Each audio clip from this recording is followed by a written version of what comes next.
Ladies and gentlemen, welcome to my first video that I will do in English. This is going to be about deck design. I actually might do a series on deck design, specifically vintage deck design. And the reason is I'm an okay player. I mean, I'm kind of good. I win games, but I do make a lot of mistakes. There are plenty of players that are way better at actually playing the game. They perform far more consistently than I ever can.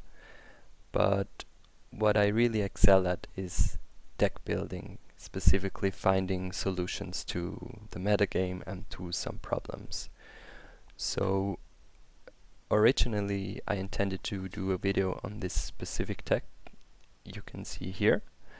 By the way, credit of the design, this is not my deck. This is a friend of mine who set the cornerstones for the list, and I just basically helped him refine it, tune it, but it's not my deck, it's not my designs originally. And I thought to myself I would do like a normal commentary thing where I just explain some odd card choices.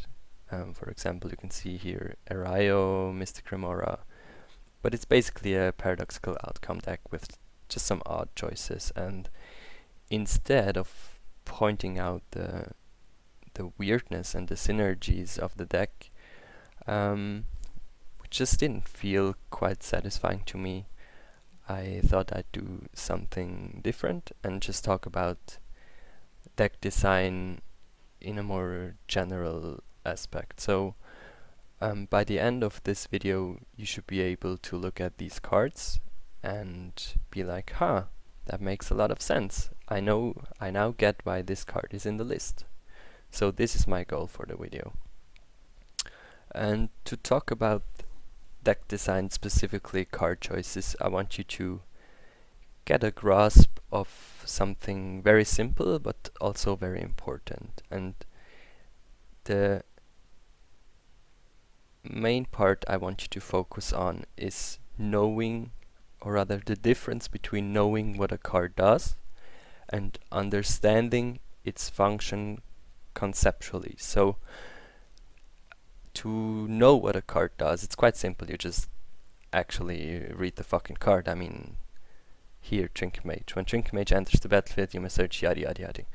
You can know what a card does quite quickly, but getting a grasp of understanding its true function and how it actually plays out is quite something else.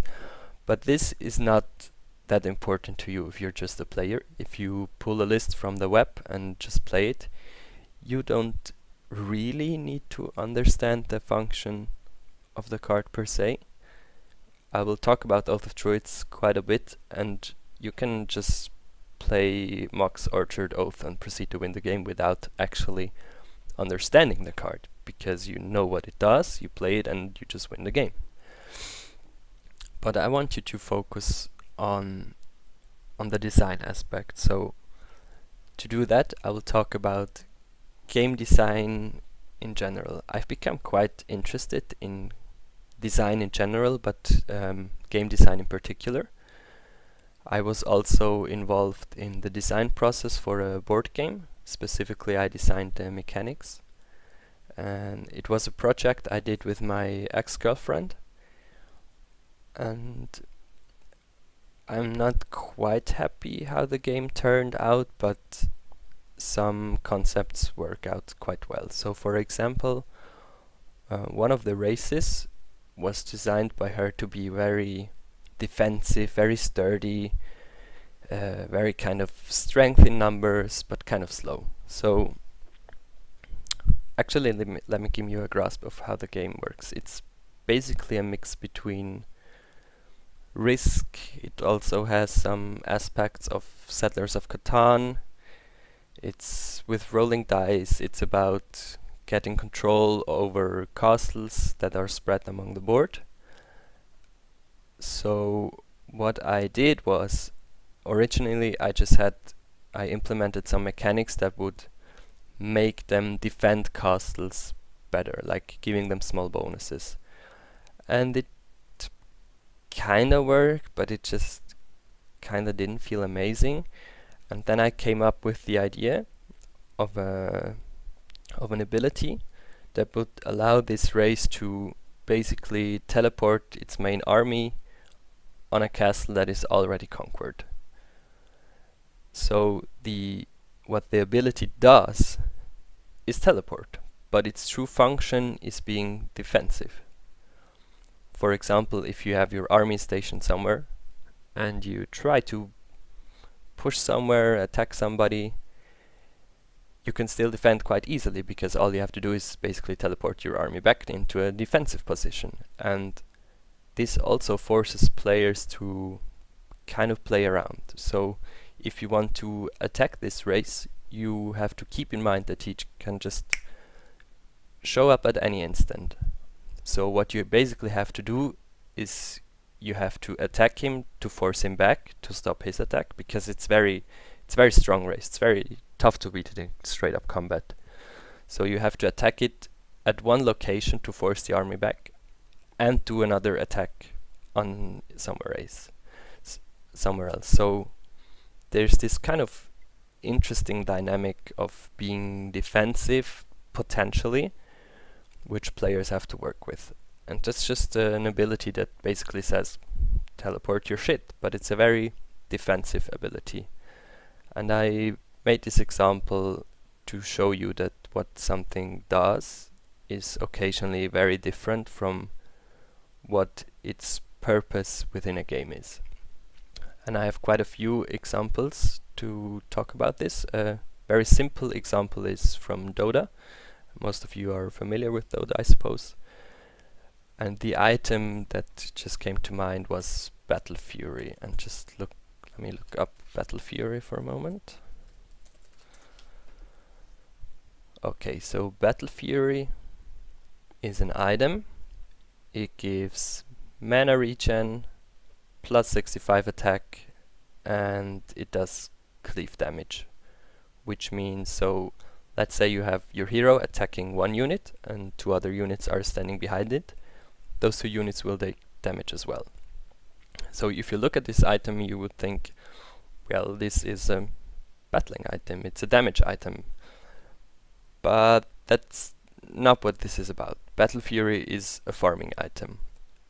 Everything that Battle Fury is farming, basically. It does have some application in fighting, of course, but the mana regen is designed so that you would have spells that help you farming. For example, Anti-Mage can use Blink to jump from camp to camp, which allows him to farm really, really fast. And the Cleave is mostly used to kill off creep camps really, really fast. So what the item does, it gives mana regen, attack damage, but its purpose is to farm, basically, which is another great example of the concept I'm trying to give you a grasp of. Another example that came to mind was from StarCraft 2, actually. StarCraft 2 is an RTS game that's very based around knowing timings and how the races interact, but it's also largely a resource-based game. So you basically need to farm more resources to get more shit to win the game. And you do that by expanding on the map. So how do you expand on the map? Well, you just get more bases. But if you get too many bases, your enemy will show up at your door and just fucking kill you. So what you have to do is to establish a concept called map control. And the unit I would like to talk about is the Zergling, which is a Zerg unit, obviously. It's very fast. I think it's one of the fastest units in the game, or even the fastest. It has a decent attack, but it's really squishy. It dies really, really fast. And let's say you play against a Terran player who has siege tanks and marines, which is quite typical in this matchup. And the new player would go like, my Zerglings are really fast. I bet I can run in really quickly and kill off the siege tanks. He will get absolutely destroyed, like obliterated, especially in the early game. And the player would be like, this didn't turn out well. Maybe I shouldn't build Zerglings. I build roaches next time. He will jump into a game, build roaches, and he will lose the game again. Which is because he doesn't understand the purpose of the Zergling. The purpose of the Zergling in this matchup is not to attack the Terran army. It's more of a threat. The Terran army is very slow, so you kind of want to set it up in a defensive perimeter or leave it somewhere in the middle of the map. And the Zerg, you can't really engage this army. So what you have to do is you have to scout really well, which Zerglings are great at because they're really cheap and really fast. And as soon as the Terran army starts to move out, you just run around the army with the fast Zerglings and attack his base and fucking kill him before he even shows up at your doorstep. So conceptually, the Zergling is not meant to engage the army. It's rather to provide a passive threat to the Terran base that prevents him from moving out. And this passive threat allows you to just expand like crazy on the back of this, because the Terran can't really move out, so he has to kind of work around that with drops or something like this. So conceptually, the Zergling is a map control unit in this matchup and not really a fighting unit, even though it has like okayish fighting stats. But it's not a fighting unit. It's meant to do like run-bys, especially in the early to mid game. By the way, I'm not a StarCraft player, or rather not anymore, so this is just very broad concept. It's very specific. But this is about Magic the Gathering, and the first card I want you to consider, let's jump into a game. The first card I want you to look at is Sulfuric Vortex. What the card does is it does 2 damage to every player at the beginning of their upkeep, so it's symmetric and it prevents players from getting life.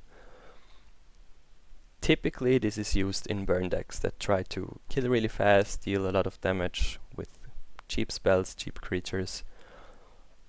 And Sulfuric Vortex kind of gives the deck inevitability, as in you play this card and he's going to take 2 damage no matter what, and he can't really stabilize because he can't gain life.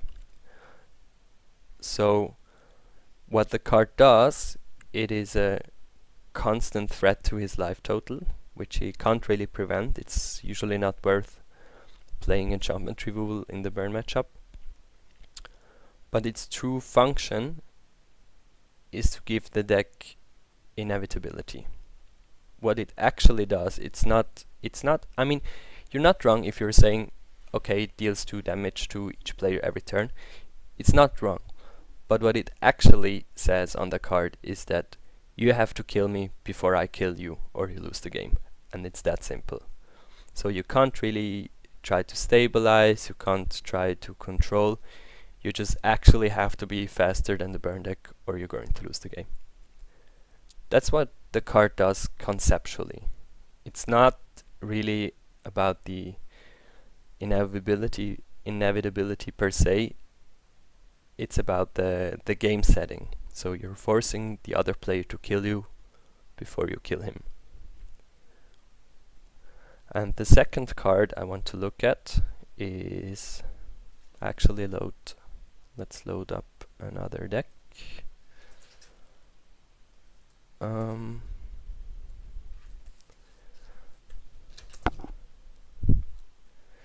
The second card I want you to look at is Oath of Druids. Oath of Druids is quite a straightforward card. It combos with Forbidden Orchard. You'll give your opponent a 1/1 spirit token, which means that he will have more creatures, which will allow Oath of Druids to trigger and put something like a Griselbrand into play. And you try to proceed to win the game from them. By the way, this is a really fucking old list. I wouldn't play Oath like this anymore. but it's very generic. Well, whatever. We're not going to talk about the deck. We're going to talk about the card and how it functions conceptually. So what Oath does, it is really good against creatures, because if your opponent has creatures, that means you don't have to find Forbidden Orchard. You can just play Oath and let it trigger by itself. And it's really good against generally permanent-based strategies. So in Vintage we have spell-based strategies, usually blue decks that try to kind of chain a lot of draw spells like Preordain, Brainstorm, that try to win on card advantage, and usually most of them benefit a lot from playing a lot of spells like Monastery Mentor, Tendrils of Agony, Young Pyromancer. They literally get better the more spells you play. So the permanent based strategies try to stop your opponent from playing a lot of spells, for example with Talia, or with Sphere of Resistance, or with Kambal or Sanctum Prelate.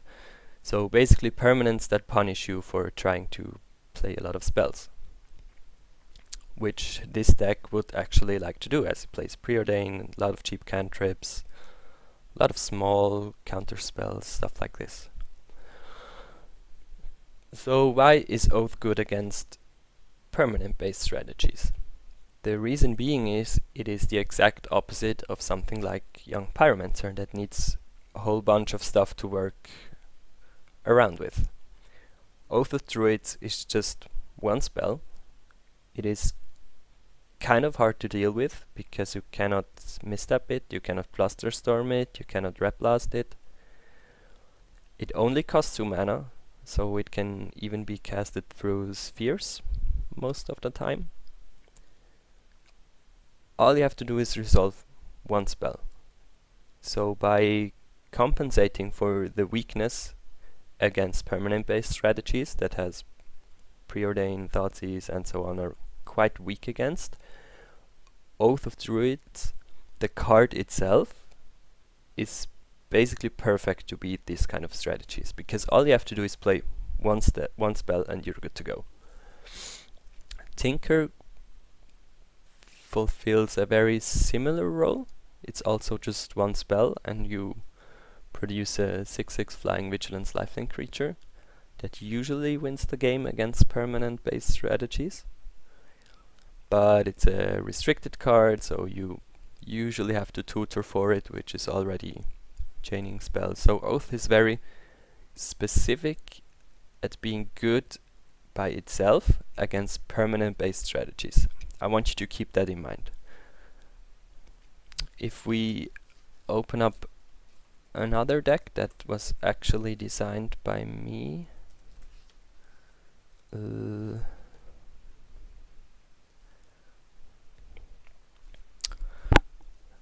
this is a combo deck, and I've tested it quite a bit. I played it in 2 tournaments. I ended up winning one of them, and I designed it as a Storm Paradox deck originally, which obviously tries to chain a lot of spells. It tries to win really quickly, and it doesn't play any counter magic, so it's really susceptible to stuff like Sphere of Resistance, Talia, something like Uber Mask is even pretty good against it. Things that shut down your mana base like Null Rod, Gorilla Shaman, Stony Silence, stuff like that really destroys this deck. So my solution originally was to put Oath of Druids in the sideboard as an alternative strategy against these kind of decks. And what I ended up doing was boarding Oath in very frequently, and sometimes even against blue decks, just to get another angle of attack. So I thought to myself, well, why don't I just put Oath of Druids main deck? So I have one strategy that is really fast, plays a lot of spells, that can kill really quickly, which is Paradoxical Storm. And the other strategy is quite the opposite. I just need to cast one single spell, which is Oath of Druids, which is again really strong against permanent based strategies. So these kinds of strategies really balance each other out, and they also synergize quite a bit, but I'm not going to go into detail here because I don't want to talk about this list, even though it's it's quite amusing to me still. But the important thing I want you to keep in mind is that Oath of Druids is not just a card that produces a Griselbrand and combos with Forbidden Orchard. I want you to keep in mind that it conceptually means you have to just play one spell and you're good to go, while the rest of the deck is quite the opposite. So there we go. And now the deck I want to talk about actually is again a Paradoxical Outcome deck, which looks like this.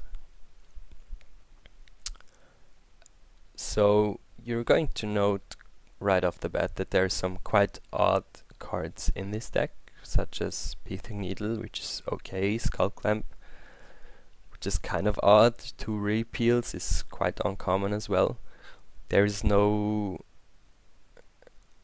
just 2 red cards, Gorilla Shaman and Empty the Warrens, but no white for Mentor, Fragmentize, stuff like that. There's no black for Tutors, there's no green for good sideboarding options.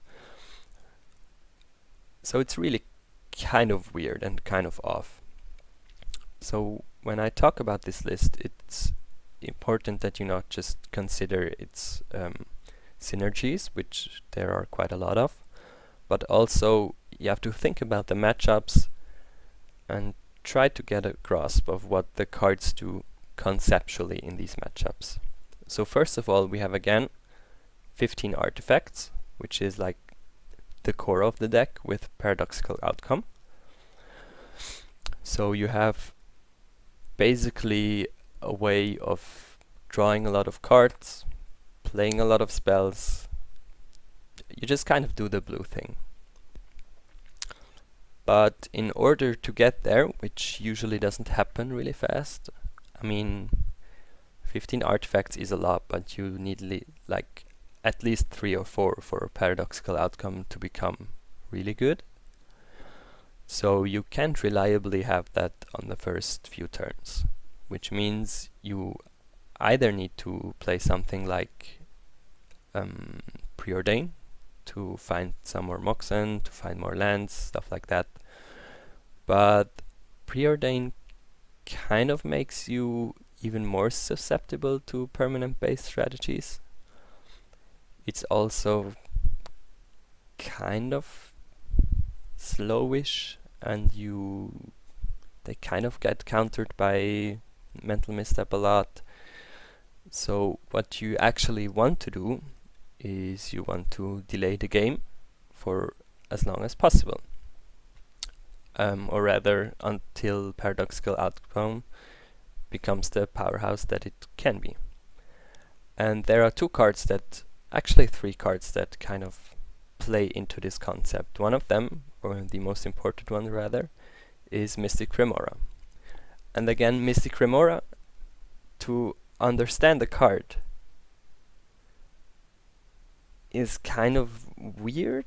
I mean, you can know what the card does by reading it. It says it draws basically a card every time your opponent plays a non-creature spell. So it should draw a lot of cards, but if you have ever played against or with Remora, you know that what usually happens is like a kind of standstill effect. So you play Remora and then your opponent tries to do nothing for as long as possible. So Mystic Remora actually functions as a delay within the game. It's not designed to draw you an absurd amount of cards. There's not a lot of counter magic in this deck that will benefit from drawing a lot of cards. Like there's a trap, 1 Flusterstorm, just 2 missteps, not a lot actually. So what the card does is drawing cards for spells that your opponent casts, but conceptually it functions as a delay. It prolongs the game for you. The second card is Erayo, which is again something quite similar. If you, by the way, flipping Erayo in this deck is ridiculously easily. You play Trick Mage, which is 2 spells. You play Outcome, which usually just flips Erayo no matter what. You play Repeal, which again usually flips Erayo no matter what. You play Snapcaster Mage, which is again 2 spells. It's absurdly easy to flip Erayo. And what Erayo does, once it's flipped, it is a counter to the first spell your opponent plays every single game. Every single turn, I mean. This is what the card does, but conceptually it means that your opponent is not going to play a spell every turn, as he maybe would otherwise. Instead, he's going to wait until he has a few spells in hand, and he also needs to wait until he has quite a bit of mana on the table, and he will try to play a lot of spells within the same turn. So the first one gets countered, usually something like a Preordain, a Vampiric Tutor, maybe a Mox, something like that. And then he will try to cast a bunch of spells in a row. So he only has to suffer from the effect of Erayo once. So again, Erayo does a very similar thing to Mystic Remora, as in it prolongs the game.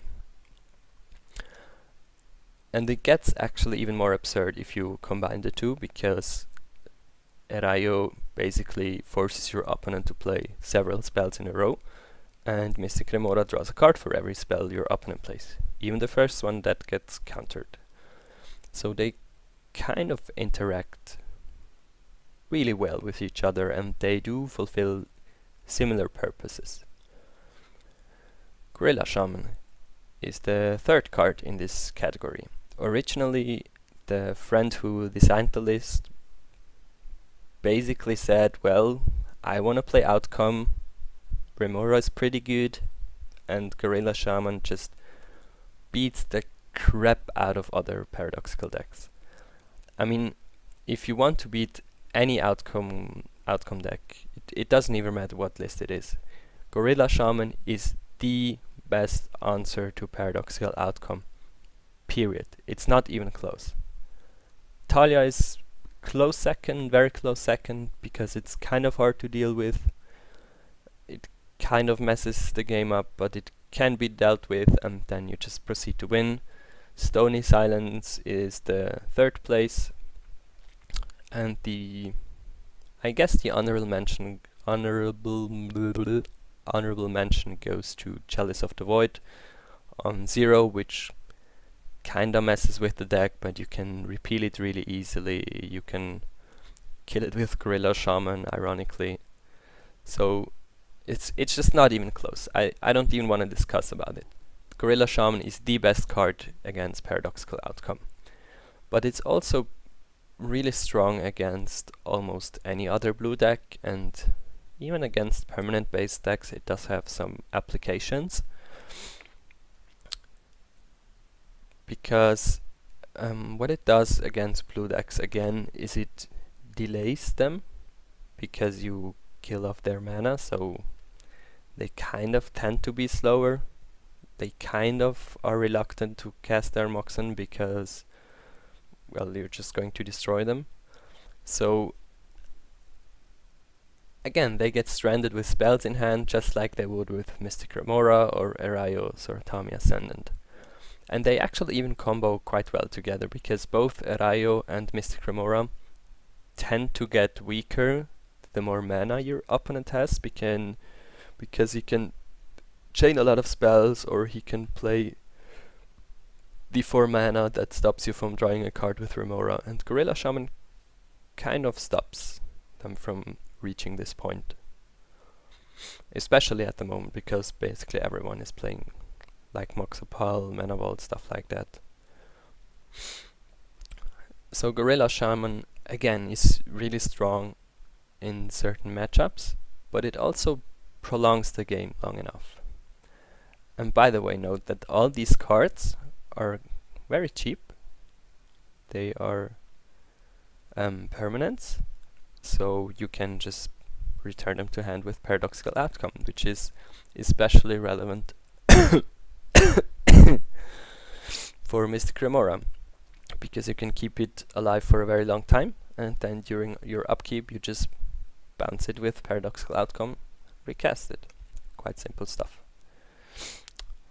So another card I want to point out, which seems quite odd, is Skull Clamp, and on first glance it kind of doesn't make sense. On second glance, I guess you have these small creatures that have a one-time effect like Snapcaster Mage, and you can get rid of them with Skull Clamp. But honestly, you don't really want to get rid of your Snapcaster Mages because first of all, they're a decent clock, kind of, and they're really important once you try to chain paradoxical outcome, because once you have one Snapcaster Mage on the board, it means you have 8 paradoxical outcome to work with, and you can just play through your entire deck really quickly.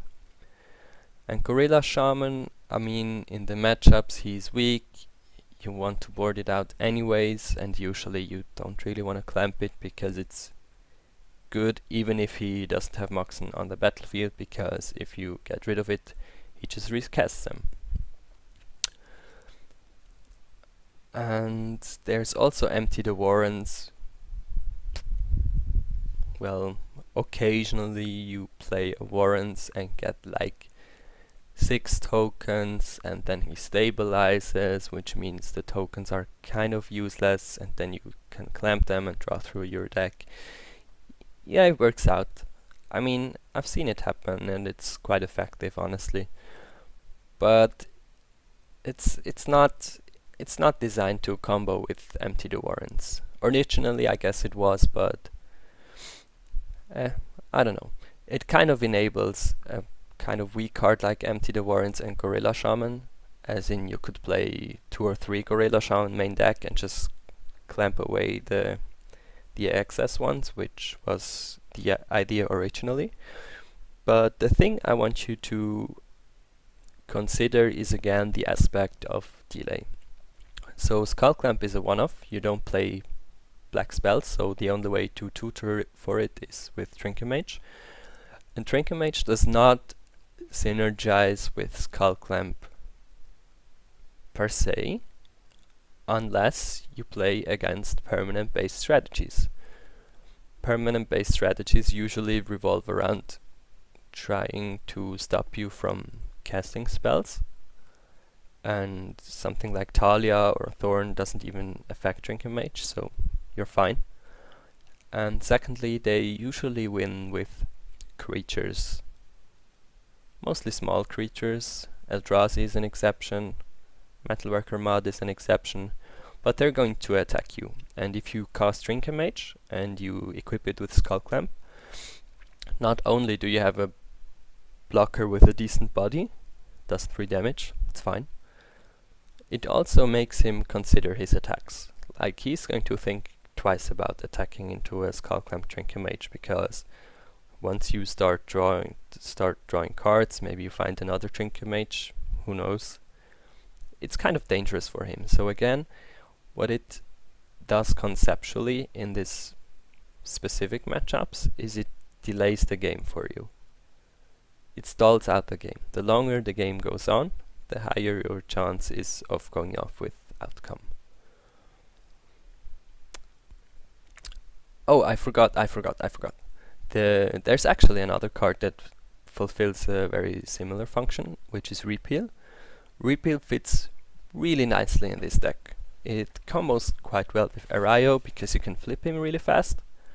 It combos quite nicely with Mystic Remora because you can just bounce it at the end of his turn or during your upkeep and recast it, and without any loss of cards. But conceptually,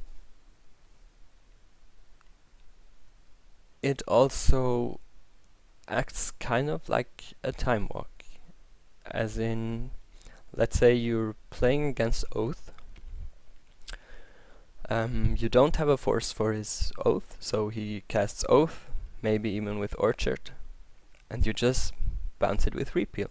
You don't lose a card, you get an extra draw step. It's great, just prolonging the game for you. And you can also obviously cycle in case you don't need it. You just bounce an Opal, recast it, no mana lost. It's just cycling for 0. So let's summarize. Why is this deck working? By the way, it's not a great deck. It's a good deck, it works. I've seen it perform really well against other outcome decks. It can struggle in some matchups. It's not a perfect deck. I don't want you to pick up this deck and expect to win a tournament by any means. But it does work, and it works surprisingly well. And I do want you to understand why it works. It works because paradoxical outcome can be really fast, but it gets better the longer the game goes on. And most of the other cards in the deck are designed or have the function to prolong the game to a state where paradoxical outcome just outright win the game. So from a design standpoint, I want you to take this home. If you want to build a deck and you have an idea in mind and you just kind of throw a bunch of cards in it and you start playing with it, so you get a kind of feel how the deck plays, how it works, and you hit an obstacle, or rather you draw these opening hands and something just doesn't feel right. I want you to think about what this deck needs, or rather what kind of function you're missing. And for me, every time I played blue-based outcome decks, I always ended up having like these weird fucking opening hands where you have like a Mox Opal, maybe another Mox, like 2 lands, some outcomes and some counter magic, but it doesn't really do anything. It doesn't feel great. It feels kind of shitty, to be honest. So I thought to myself, well, I need to get to a state where I can reliably cast paradoxical outcome and actually have it drawing any cards, because paradoxical outcome that draws 2 cards is just not that terrifying, not that great. So one way of solving this problem is with either adding more consistency, like with Drinker Mage that basically provides 2 permanents every time you cast it, or with Preordain that smooths out your draw, or you think about how to get to this point conceptually and which cards allow you to do that. And these cards are just all working really nicely to get you to this point, and they all synergize really well with outcome. And that's it. That's basically it. This is what the deck looks like. This is why it works. This is what the cards do conceptually. And I'm actually going to finish this video here and hit the interwebs, and let's see if we can find some nerds to play against. And I'll see you in a bit in the second video.